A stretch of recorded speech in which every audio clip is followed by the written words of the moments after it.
না না বসুন না বসুন না বসুন আর অল্প কিছু কোশ্চেন আছে প্লিজ প্লিজ হ্যাঁ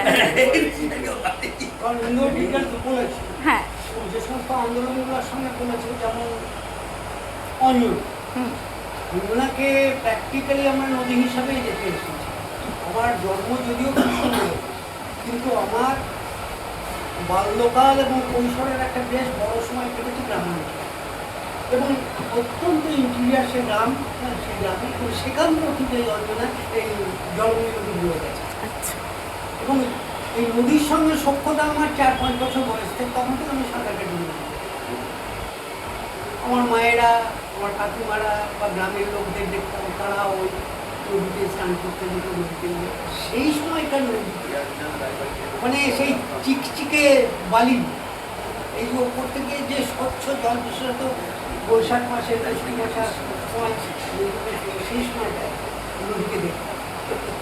এবং মানুষ হচ্ছে অত্যন্ত খোলা পরিবেশে গাছ, জঙ্গল, বন, বাতাস, বাদার এইসবের মধ্যেই মানুষ হয়েছে। এবং এর চেয়ে তারপরে যখন শহরে এসেছি, কৃষ্ণনগরে এসেও এই নদীকেই পেয়েছি এবং এই নদীতে স্কুল এবং কলেজ জীবনে এই নদীতেই স্নান করেছি। এবং এখানেও আমরা দেখতাম যে বিশেষত হাঁটু জল, রবীন্দ্রনাথের সেই আছে না, পেরিয়ে চলে যাওয়া, সেই হাঁটু জল পেরিয়ে যখন পরে হাঁটু জল থাকে, সে যখন যেতাম সত্যিই যায় চিক বালির আর পুঁটি মাছ, ছোট মাছ, খলসে মাছ, এই সমস্ত বিভিন্ন প্রজাতির মাছ, যে মাছের এখন দেখাই যাবে না। তারপরে হচ্ছে কুঁয়ে মাছ, এই সমস্ত মাছগুলো খেলা করে বেড়াতো, বেলে মাছ সমস্ত খেলা করে বেড়াতো। এবং আমরাও মাছ ধরার নতুন নতুন কৌশলে গিয়ে করতাম। ময়দা দিয়ে একটা থালার উপরে কাপড় ঢেকে দিয়ে ফুটো করে রেখে আসতাম। পুঁটি মাছগুলো খাবার এগুলো ওখানে ঢুকতাম, মুখটা চাপা দিয়ে তুলে নিয়ে আসতাম, এক গাদা পুঁটি দিয়ে উঠে আসতাম। মাছের এত প্রাচুর্য ছিল। এবং এই নদীকে ঘিরে অন্তত 45,000 পরিবার যারা মৎস্যজীবী হিসাবে পরিচিত, তাদের কোনো জীবন নির্বাহ করতে পারে। তার মধ্যে আজকে 10% ইয়ে করে কি বাদ বাকিটাকে তাদের অন্য পেশায় যেতে হয়েছে, কারণ মাছের যোগান, মাছের বিক্রি এগুলো সে পাচ্ছে না। আর আরেকটা যেটা, এটা তো একটা দিক, এবং জলের পচন হয় কিভাবে তার নিজের চরিত্র পরিবর্তন হয়ে যায়, কিন্তু ডিটেলস বলেছে। কেমিক্যাল ফার্টিলাইজার থেকে ইনসেকটিসাইড থেকে শুরু করে বিভিন্ন ধরনের নদীর জলে এসে পড়া, নদীর জলকে ইয়ে করা, নদীতে অক্সিজেনের পরিমাণ এইভাবে ধীরে ধীরে কমতে ব্যাকটেরিয়া এবং ব্যাকটেরিয়া থেকে আস্তে আস্তে এমন একটা কিছু ওয়াটার বডিজে করার দিয়ে যখন যাচ্ছে বোঝা যায় ছিঁড় বন্ধ হয়েছে, তখন বোঝা যায় যে এইটা ডেড হয়ে গেছে, এই জলাশয়টা ডেড হয়ে গেছে। এবং যার ফলে সেখানে অক্সিজেন বলতে আর কিছু নেই, ন্যাচারালি সেটা একটা ডেড ওয়াটার বডিতে পরিণত হয়ে যায়। এগুলো যেমন রয়েছে, একটা সবচেয়ে বড় জিনিস হচ্ছে গাছ। আসলে থিওরিটিক্যালি আমরা হয়তো কিছু বইপত্র পড়েছি, কিন্তু নিজেদের জীবনের সঙ্গে যেগুলোকে দেখেছি, যে পরিবর্তনগুলো দেখেছি, সেই পরিবর্তনগুলো আপনাকে ভীষণভাবে যার ফলে একসঙ্গে আমরা ইয়েও করেছিলাম এই অঞ্জনা বাঁচাও। অঞ্জনার উৎসস্থল এই জলঙ্গি থেকে শুরু করে একদম চুরি নদী পর্যন্ত এর যে প্রবাহ, টোটালটা আমরা একটা ইয়ে করেছিলাম, ম্যাপ, টোটাল বিশাল ম্যাপ তৈরি হয়েছে। এবং অঞ্জনা যে নদী, সেটা অঞ্জনা বুঝিয়ে দিল 2000 বন্যায়। সে তার খাতকে ঠিক চিনে নিল, সেই খাতকে চিনে নেওয়ার ফলে সেই সময় দেখা গেল যে বেজিখালির ওপরে এখানে যে ব্রিজটা পর্যন্ত তো ভেঙে দিল, সেটা তো এটা আমাদের চোখের উপরেই দেখা, এই 2000 বন্যা নিয়ে। এবার আর একটা জিনিস আমার কাছে, গাছ। আমি এমনি জেনারেলি অধিকার রক্ষা আন্দোলনের কর্মী হিসাবে, অধিকার রক্ষা আন্দোলনের মধ্যে পরিবেশটাও ভীষণভাবে এসছে, পরিবেশের অধিকার, পরিবেশ আন্দোলন এগুলোতে এসেছে ভীষণভাবে। তা সেই সূত্রে আমি নিয়মগিরিতে গেছি, তারপরে ধরো ইয়েতে গেছি, ঝাড়খণ্ডে গেছি, তারপরে ছত্তিশগড়ের বিভিন্ন জেলাগুলোতে ঘুরেছি, তারপরে গড়চিরোলি এই সমস্ত এলাকাগুলোতে ঘুরেছি। আমি দেখেছি যে কীভাবে লক্ষ লক্ষ গাছগুলো সেগুলো কাটা হচ্ছে কী জন্যে, না রাস্তা তৈরি হবে, কী জন্যে রাস্তা তৈরি হবে, না সেখান দিয়ে প্যারামিলিটারি তারপরে মিলিটারি এদের ফোর্সে তাদের যে ইয়েগুলো তৈরি হচ্ছে, ক্যাম্পগুলো বিশাল বিশাল ক্যাম্প তৈরি হচ্ছে, প্রায় দু একটা গ্রামের মতো এক যত জঙ্গল ছিল কেটে একদম সাফ করে দেওয়া হচ্ছে। এবং এই ছত্তিশগড়, ঝাড়খণ্ড, উড়িষ্যা, তারপরে মহারাষ্ট্র, এইগুলোতে এই যে মাউস্ট লড়াইয়ের কিন্তু অন্য একটা জায়গা হচ্ছে আদিবাসীদের লড়াইয়ের এই জায়গাটা, যে তাদের মতো গাছকে চেনা, তাদের মতো পরিবেশকে চেনা, হ্যাঁ, এটা আমাদেরকে তাদের কাছে মানে নতুন শিখতে হয় যে গাছকে কিভাবে রক্ষা করতে হয় এবং রক্ষা করার জন্য কোন ডালটা কতটুকু কাটতে হবে। এবং ওইখানেই দেখা যায় যে ওদের কাছ থেকে তিন ধরনের আমরা শিখতে পারি। একটা হচ্ছে যে পরিবেশকে একবারে শেষ করে দিয়ে ডেভেলপমেন্ট, যেটা সাস্টেনেবল ডেভেলপমেন্টের কথা বলছি, শেষ করে দিয়ে। আর একটা হচ্ছে যে এমনভাবে আমি ডেভেলপমেন্টের কাজগুলো করছি যেখানে সেটাকে আইপিএতে সে ইয়ে করে নিতে পারে, আবার মানে সে তার জায়গাকে আবার রিসাইকেল করে নিতে পারে। আর একটা জায়গা হচ্ছে যে প্রকৃতিকে আমি সামান্য মাত্র ইয়ে করবো না, ক্ষতি করবো না, ক্ষতি করে ডেভেলপমেন্টটা কী পরিবেশ বান্ধব হয়ে আমি কীভাবে ডেভেলপমেন্টের কাজটি করতে পারি। এই তিনটে কিন্তু ওরা থিওরিটিক্যালি জানে, কিন্তু ওরা প্র্যাকটিক্যাল জীবনের মধ্যে দিয়ে এই জায়গাগুলোকে নিয়ে নিয়মিতে তারা কিছুতেই বক্সাইডের ইয়ে খুঁজতে দিল না, এবং খুঁজতে দিল না গ্রাম সভা ডেকে, গ্রাম সভার প্রত্যেকটি মানুষের মতামত নিয়ে যে সুপ্রিম কোর্টে তারা অ্যাপিল করে এখনও ঠেকিয়ে রেখেছে তারা, যে এই প্ল্যান্ট থেকে এই মানে বক্সাইট তোলা, যার জন্য এখনও নিয়মগুলি থেকে এরা এক টন বক্সাইট নিয়ে আসতে পারছে না। এবং গড়চিরোলিতে দেখবে না এই জায়গাগুলো হচ্ছে সবচেয়ে সমৃদ্ধশালী জায়গা, মানে খনিজ পদার্থের জায়গা।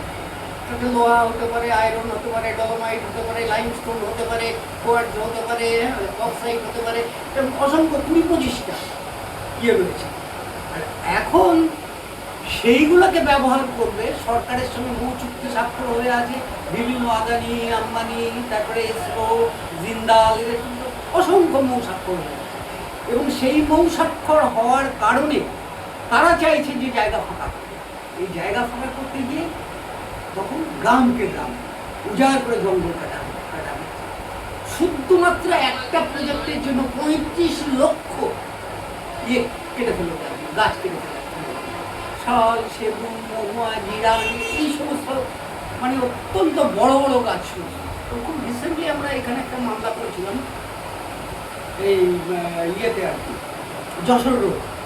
যশোর রোডকে সম্প্রসারণ করবে সীমান্ত পর্যন্ত, যার জন্য ওখানে প্রায় 48,000 গাছ কাটতে হবে, এবং গাছ কাটা শুরু হয়ে গেছে। তো তারপরে আমাদের ওখানকার শাখার উদ্যোগ নিয়ে, হ্যাঁ, আমরা এটা নিয়ে প্রথমে চলে গেলাম বন দপ্তরে, তারপরে গেলাম পরিবেশ দপ্তরে, তারপরে কলকাতা হাইকোর্টে হারলো সরকার, তারপরে সুপ্রিম কোর্টে গেল, সুপ্রিম কোর্টে গিয়ে কেসটা এখনো পেন্ডিং রয়েছে, গাছ কাটা কিন্তু এখনো ভুল হয়ে গেছে। এই 48,000 গাছ, মানে এক একটা গাছ 150, 100, 200 বছরের পুরনো গাছ, সেই গাছগুলো এদের হাত থেকে এখনো কিন্তু রক্ষা পেয়ে আছে। এটা কিন্তু আমাদের আন্দোলনের একটা দিশা, যদিও আইনি লড়াইটা আমাদেরকে ভীষণভাবে লড়তে হয়েছে, প্রশান্ত ভূষণ ভীষণভাবে আমাদের পাশে দাঁড়িয়েছিলেন বিনি পয়সায় সুপ্রিম কোর্টে, যার ফলে এই লড়াইটা কিন্তু আমরা সেখানে দেখেছি।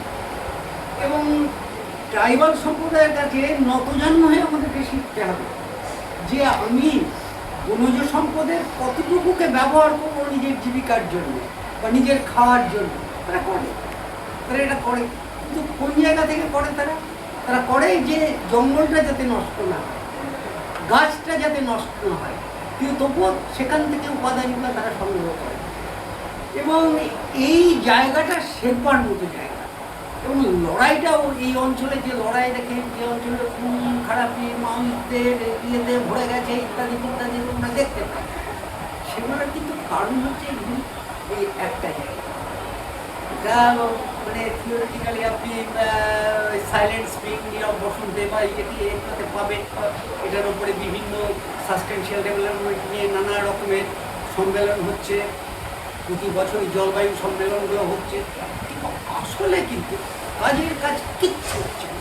এবং এই সাস্টেনেবল ডেভেলপমেন্ট গোল এটা বেঁধে দেওয়া হয়েছিল 2030 অব্দি, মানে ইউনাইটেড নেশন প্রায় 182টা দেশ, যার অন্যতম স্বাক্ষরকারী ভারতবর্ষ অন্যতম দেশ। কিন্তু সেই ডেভেলপমেন্ট করতে তোমরা কী দেখছি, শুধু এই যে রাস্তাটা ন্যাশনাল হাইওয়েটা কীভাবে কত লক্ষ গাছ কাটা হয়েছে এই ন্যাশনাল ইয়েতে। ও বলেছে যে বনসৃজন এটা একটা শো, এছাড়া কিচ্ছু না। বনসৃজন করছি, গাছ বিক্রি করছি, গাছের চারা বিক্রি করছি। সুন্দরবনেও যখন দেখলাম যে ওখানে লক্ষ লক্ষ কোটি কোটি গাছের ওখানে সৃজন করবার জন্য ব্যবস্থা করা হয়, কিন্তু ওর মধ্যেই দেখা যাচ্ছে যে কীভাবে ভেড়ি তৈরি হয়ে যাচ্ছে। এই ধরনের একটা সুন্দর। আর সবচেয়ে আরেকটা ভালো কথা যেটা ইন্দ্র তুই বলিস বলার সময় আমার মনে হয় আন্দামান নিকোবরে যে প্রজেক্ট হতে চলেছে নিকোবর আইল্যান্ড, এবং নিকোবর আইল্যান্ডকে বলা হয় ওটার একটা কি টার্মস আছে জানো ইন্দ্র? ওই আন্দামান নিকোবর থেকে বায়োডাইভার্সিটি হটস্পট, বায়োডাইভার্সিটি হটস্পট বলা হয় আন্দামান নিকোবর। এবং সেখানে আজকে ডেভেলপমেন্ট হচ্ছে, আদানিরা সেখানে যাচ্ছে, প্রজেক্ট তৈরি হবে, এবং সেখানে যে কী পরিমাণে জঙ্গল ধ্বংস হবে তার ইয়েটাকে মানে প্রকৃতিক বৈষম্যকে যে কীভাবে তুলে আনবে আমরা কল্পনা করতে পারি না। আমরা আরাবল্লী পাহাড়ের দিকে যদি তাকাই, আমাদের কাছেই এই যে পুরুলিয়ায় আমরা যদি যাই, সেখানে আমরা ঘুরে দেখেও এসেছি, আমরা তাদের সেখানকার এলাকার লোকেদের সঙ্গে কথাও বলেছি। আমরা চেষ্টা করি আমাদেরকে ক্ষুদ্র প্রচেষ্টার সঙ্গে ওয়াইরা আছে আমাদের সঙ্গে, ইন্দ্ররাও আছে, আমরা ওই জলঙ্গি নদী সমাজ বলে একটা সংগঠন তৈরি করেছি। সেই সংগঠনটা মূলত আমরা নদীর ওপরে কিছু কাজ করেছি, জলঙ্গি নদীর ওপরে আমরা বেশ কিছু কাজ করেছি, এবং কিছু কিছু কাজের ক্ষেত্রে হয়তো সাফল্যটা সেইভাবে আসেনি, কিন্তু কিছু সাফল্য যে পাওয়া যায় মুভমেন্টের মধ্যে দিয়ে করা যায়, এটা কিন্তু আছে। কিন্তু মানুষ, সাধারণ মানুষ সবচেয়ে বড় কথা যে আমার এই প্রচণ্ড দাবদাহে আমি ছাড়া এসি লাগাবুন, এসি ছাড়া চলবে না। কিন্তু একটা এসি বা এই এসিগুলো কী পরিমাণে যে আমাদের মানে তাপমাত্রাকে কীভাবে বাড়িয়ে দেয়, সেটাকে কিন্তু আমার কেউ কোনো চিন্তাও করি না। এবং চিন্তা করি না আগামী দিনে যে পিওর অক্সিজেন এইভাবে যদি চলতে থাকে, যে বিশুদ্ধ অক্সিজেন মুখ ভরে শ্বাসটা নেব, সেই শ্বাসটা কতটা অক্সিজেন আমার মধ্যে আসবে, আমি নিতে পারবো, এই ব্যাপারটাও আমাদের মাথায় ভীষণভাবে বন্ধ করে, ভীষণভাবে চিন্তা হয়। এবং এই ক্ষেত্রে এটা একটা প্রচুর সংগঠন গড়ে উঠেছে, দেখেছি নানা ধরনের সংগঠন উঠেছে যারা পরিবেশ নিয়ে কাজ করছে। আমরা পরিবেশ নিয়ে কাজ করছি, আপনারা পরিবেশ নিয়ে কী কাজ করছেন? কারণ পরিবেশ নিয়ে কাজ করতে গেলে সরাসরি স্টেটের এগেনস্টে দাঁড়িয়ে তোমায় লড়াইটা করতে হবে, এবং সেই জায়গায় লড়াইটাকে পৌঁছে। তার আগে মানুষকে সচেতন করা আমরা কতটুকু পারি, বা একটা ইফতাহারের মধ্যে দিয়ে, বা একটা পথসভার মধ্যে দিয়ে, একটা মিছিলের মধ্যে দিয়ে, বা কিছু ফ্যাক্ট ফাইন্ডিংয়ের মধ্যে দিয়ে কতটুকু পারি, সামান্য হয়তো কিছু মানুষকে আমরা জোগাড় করতে পারি। এটাই হচ্ছে প্রবলেমের জায়গা সবচেয়ে বড়। মানুষকে পেতে গেলে পরিবেশ সম্পর্কে যে রাষ্ট্রের বিরুদ্ধে লড়াই, তার পলিসির বিরুদ্ধে লড়াই, তার ডেভেলপমেন্ট পদ্ধতির বিরুদ্ধে লড়াই, যে কারণ এটা পরিষ্কার কথা যে একটা দেশ সে ডেভেলপমেন্টে নির্ভর করে পরিবেশকে ধ্বংস করে নয়, ডেভেলপমেন্ট হয় না তাকে সাস্টেনেবল ডেভেলপমেন্ট বলে না। শুধু সেই ডেভেলপমেন্ট করতে গেলে যে দূরদর্শিতার প্রয়োজন, যে চিন্তার প্রয়োজন, কেন্দ্র রাজ্য কি রাজনৈতিক দলগুলোর মধ্যে এগুলো নিয়ে কোনো চিন্তাই নেই তাদের মাথার মধ্যে। এই যে বলছি এই আর্সেনিক, আমাদের নদী যে আর্সেনিক প্রবণ এলাকা পড়েছে অনেক কাজ এগুলোকে নিয়ে। আমি আমার পাড়ার 5টা টিউবওয়েলের জল আমি নিয়ে গেছি। এই কল্যাণীতে একটা ল্যাবরেটরি আছে, সেই কল্যাণীতে ল্যাবরেটরিতে নিয়ে গেছি, তার মধ্যে 2টো থেকে আর্সেনিক পাওয়া গেল, আর 3টেতে না আর্সেনিক, সেখানে নেই, তো আয়রন আছে, ওটা পাওয়া গেল। তো এই যে করলাম এই কাজটুকু, কিন্তু এই কাজটুকু করার জন্য আমার পাশে কিন্তু কোনো মানুষ তৈরি ওরা ঘরে খেয়ে ফোনে মোস্তা দিয়ে লাভ দেয়। আচ্ছা, আপনার এক্সপিরিয়েন্সে কি মনে হয় যে কিছু মানে কি কারণে কিছু মানুষ এই চেঞ্জেসগুলো, এই ক্লাইমেট চেঞ্জেস বা এই যে এনভায়রনমেন্টাল যে চেঞ্জেসগুলো হচ্ছে সেগুলোর সাথে রিলেট করতে পারছে বা সেই কোনো স্টেপ নিচ্ছে, এবং কিছু মানুষ সেটাকে কোনো ফ্যাক্টর মনে করছে না বা খুব একটা গুরুত্ব দিচ্ছে না, তার পেছনে কি ফ্যাক্টর কাজ করছে বা কি তাদের? ক্ষুদ্র অংশের মানুষের মধ্যে এটা রয়েছে, যারা পরিবেশ নিয়ে মাথা ঘামাচ্ছে বা পরিবেশ আন্দোলন, সেটা খুবই জনসংখ্যার খুবই নগণ্য থাকে। বাদবাকি অংশ তারা দৈনন্দিন রুজি সমস্যা, আধার কার্ড, অমুক কার্ড, এর পেছনে তার পেছনে ভোট রাজনীতি, এই রাজনীতি, এইগুলো মানুষের মাথা খারাপ। তাদের চুটি বাটি সমস্ত সব চলে যাবে, তার জমি দলিল চলে যাবে, ইয়ে করতে চলে যাবে। কিন্তু সেই মানুষগুলো যে আন্দোলনের সঙ্গে যুক্ত করবো, আসলে সরকারের পলিসিও এটা একটা, যে মানুষগুলোকে এইদিকে ঠেলে দাও, মানুষগুলোকে এইভাবে বিরক্ত করো, সে যাতে আলাদাভাবে পরিবেশ নিয়ে বা স্কুল কলেজগুলোতে পরিবেশ নিয়ে পড়ানো হয়, কতটুকু পড়ানো হয়, কীভাবে পড়ানো হয় আমরা জ্ঞান নেই, ও বলতে পারবে সেটা অনেকটা। যারা অন্তত সচেতন মাস্টারমশাই রয়েছে তারা চেষ্টা করেন এগুলো নিয়ে, কিন্তু এগুলো একদম ছাত্রাবস্থাতে পরিবেশ নিয়ে, যে পরিবেশ না বাঁচলে মানুষ বাঁচবে না, পরিবেশ না বাঁচলে দেশের অর্থনীতি তৈরি হবে না, পরিবেশ না বাঁচলে দেশের ডেভেলপমেন্ট হবে না। এই জায়গাটাকে মানুষকে রুটি রুজি যেটা আসবে সেটাও আসবে পরিবেশকে রক্ষা করার জায়গায়, এবং পরিবেশের ভারসাম্য যদি না রাখতে পারে। আজকে গঙ্গা নদীকে বলা হতো পৃথিবীর অন্যতম শ্রেষ্ঠ নদী, যার সে রিসাইকেল করতে পারতো, নিজের ময়লা নিজের ইয়েকে বয়ে যায়, একে সে রিসাইকেল করার তার যে শক্তি ছিল, সেই শক্তিকেই সে হারিয়ে এই ইতিমধ্যে বলেছে।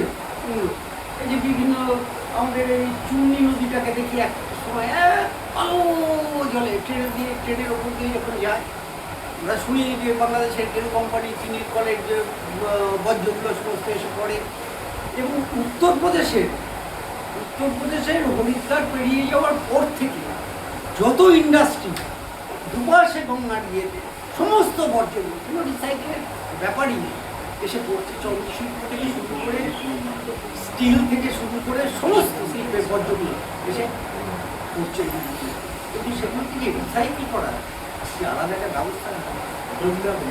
এই যে মাঝে গিয়ে হরিদ্বারে মোদি নেমে বললেন গঙ্গাকে ইয়ে করতে, মানে গঙ্গাকে শুদ্ধ করতে হবে, গঙ্গাকে পরিষ্কার করতে হবে। ক্যামেরা ফ্যামেরা ছবি বিশাল প্রচার হয়ে গেল। অথচ আমি নিজে গিয়ে দেখেছি ওই হরিদ্বারের গঙ্গার ওই জল আপনি খেতে পারবেন না, হরিদ্বারের গঙ্গার জলও খেতে পারবেন না আপনি। হরিদ্বার বলছি বেনারসের গঙ্গার জল আপনি খেতে পারবেন না। কিন্তু আগে এই নদীর, এই আমাদের জলঙ্গি নদীর জল বিশেষত গ্রীষ্মকালে আমরা তো খেলে দিলে ক্লান্ত হয়ে ওখানে বসতাম, বসে ওই জল আঁচল ভরে খেতাম আমরা, ঝকঝকে জল, নিচে বালি, জল খেতাম। সেই জায়গাগুলো শেষ হয় চোখের সামনে আমরা দেখলাম, বাস করতে আমাদের এই জীবনে মানে এই অন্তত 50-60 বছর ধরে জ্ঞান হওয়ার পর থেকে যেগুলো দেখেছি। আচ্ছা, আপনি আপনাদের এখানে এই জলঙ্গি নদীর কথা বললেন, তারপরে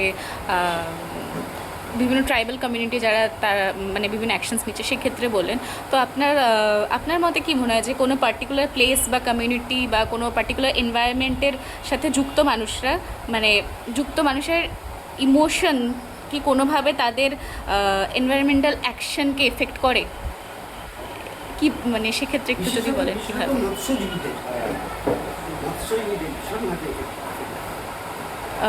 যদি একটু ডিটেলসে বলেন যে কীভাবে কি মনে হয় আপনার এক্সপিরিয়েন্স কি মনে হয়? পরিসংখ্যান আমার জানা নেই, আমি শুধু এই মানে নদীয়ার পলাশিপাড়া থেকে শুরু করে একদম নবদ্বীপে যেখানে গিয়ে মোহনায় মিশছে আর কি জলঙ্গি নদী, এর মধ্যে যে পরিমাণে মৎস্যজীবী আছে তাদের সংখ্যাটা প্রায় 40-45 হাজারেরও বেশি।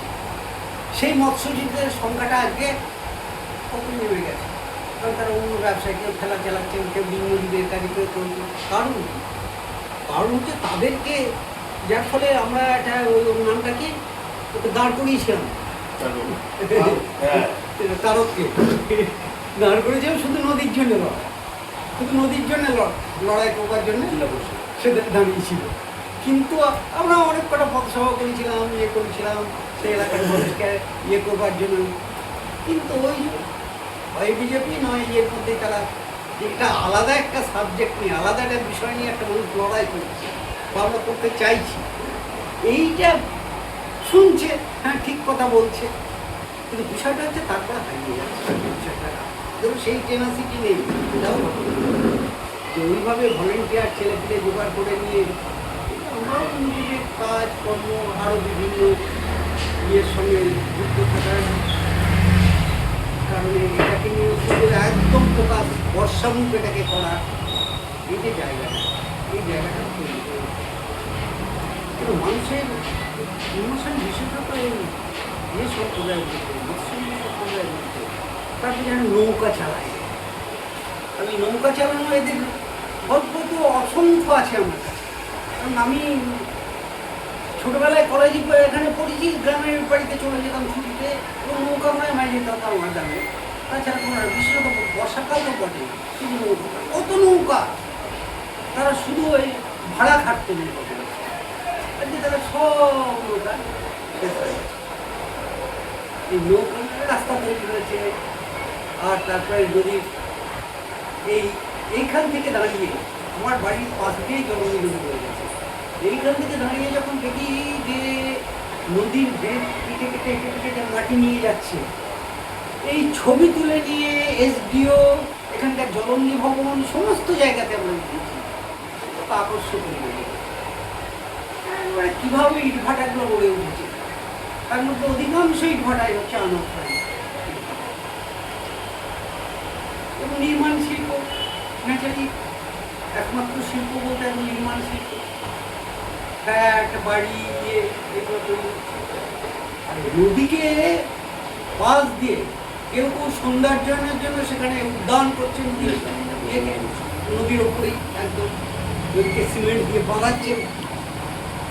এইগুলো যে একটা নদীর পক্ষে কত ক্ষতিকর, নদীর নিজস্ব যে অন্যের জায়গাগুলো, সেই জায়গাগুলোকে যে কীভাবে একটা হ্যাম্পার করে, এই ভাবনাগুলো যারা করেন হয়তো সাময়িক একটা প্রজা একটা সুন্দর শিশু উদ্যান তৈরি করে নদীর পাড়ে, নদীর ধারে।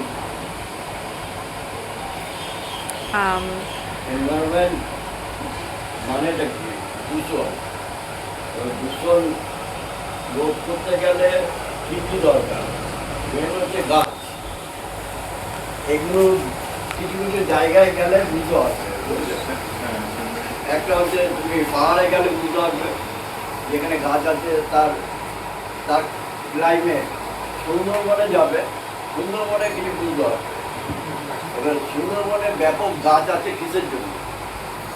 একটা ওখানে এত গাছ আছে, এত মানে গাছগুলো রক্ষা থাকছে কিসের জন্য? ওখানে একটা সিস্টেম আছে, সিস্টেমটা হচ্ছে পিরামিড টাইপের। পিরামিডটা হচ্ছে নিচে হচ্ছে গাছ দেখার জন্য স্টাফ আছে, মানে কর্মচারী। এই পিরামিডের মাথায় কে থাকে? পিরামিডের মাথায় থাকে বাঘ। বাঘই ওখানে হিংস্র পশু বলে ওটাকে রক্ষা করে, পুরো জঙ্গলটাকে। হ্যাঁ, স্টাফ একটু দেখাশোনা করে, স্টাফেরও সিস্টেম আছে। স্টাফ দুটো অবহেলা করে, মানে পুরো ডিউটির অবহেলা নেই। ওখানে সিস্টেম হচ্ছে পুরো হচ্ছে অ্যাপস নিয়ে ডিউটি করতে হয়। হ্যাঁ, মানে কেউ যে লুকাবে সেটাও লুকানো যায় না।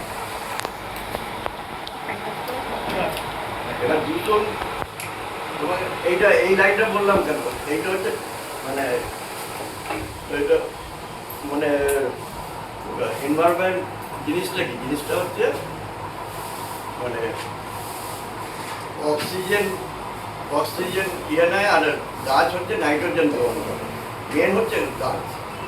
হ্যাঁ, এবার এই পলিথিন আবিজাবি এগুলো নদীর মধ্যেও যায়। এই নদীতে কি হয়, অনেক কিছু পানি বিলুপ্ত হয়ে যাচ্ছে।